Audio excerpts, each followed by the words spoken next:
This is my 2021 Can-Am X3.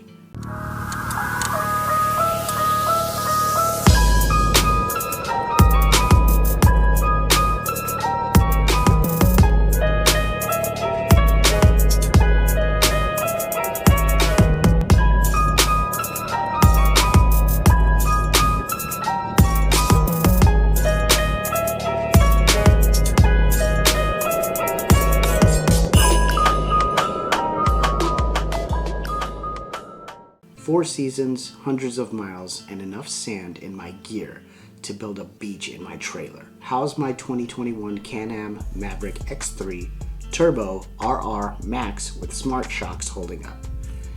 Damn, those names are a mouthful. Today, we're breaking down the good, the bad, and the why the fuck did I wait so long to upgrade this? Plus, I just had my shocks upgraded by Shock Therapy. So we're putting it to the test. Let's get into it before I sink this thing into a witch's eye. Again, I did it this past weekend and bent the driver's side A-arm. Luckily, Glamis Fab got me back in the dunes in literally 25 minutes. You should go check out their channel. And before you guys run to the comments calling me a rookie, well, who am I kidding? I know you're probably there typing right now. I've been going to Glamis since 1985, but thanks for the comments anyway. Back to the video. The Can-Am X3 experience after 4 seasons. Owning this thing for 4 seasons has been a wild ride.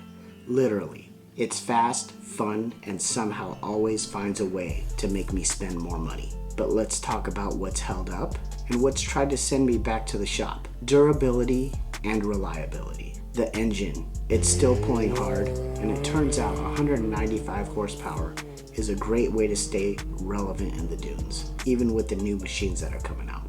The factory belt lasted 3 seasons, which is 2.5 seasons longer than my last diet attempt, so I'll call that a win. The lower A-arms are notorious for bending at a certain spot after a significant impact. If you know, you know. It's a weak point. Let's just say on this trip, I was on a first-name basis with the awesome guys at Glamis Fab. Performance and upgrades. Stock performance was solid, but I had to add the Shock Therapy upgrade because stock is just a suggestion, right?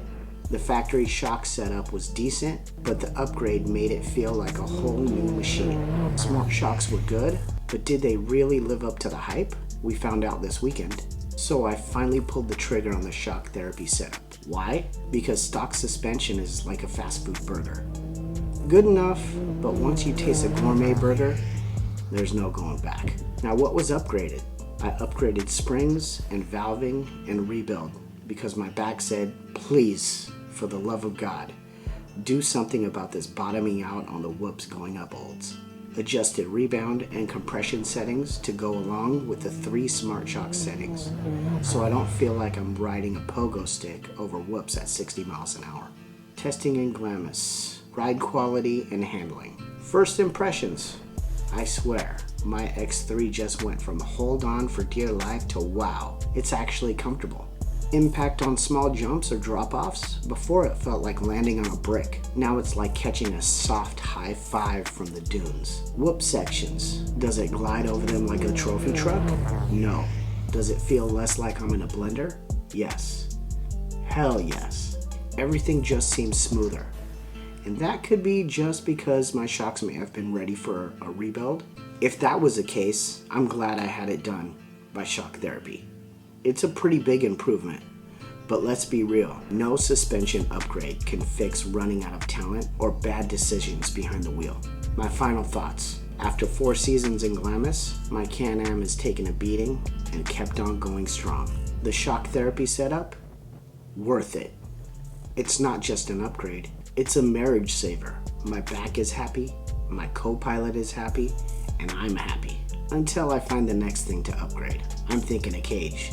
What do you guys think? Drop a comment below. Tell me your best or worst side-by-side mod stories. And don't forget to like and subscribe. Be safe in the dunes, and I'll see you on the next one.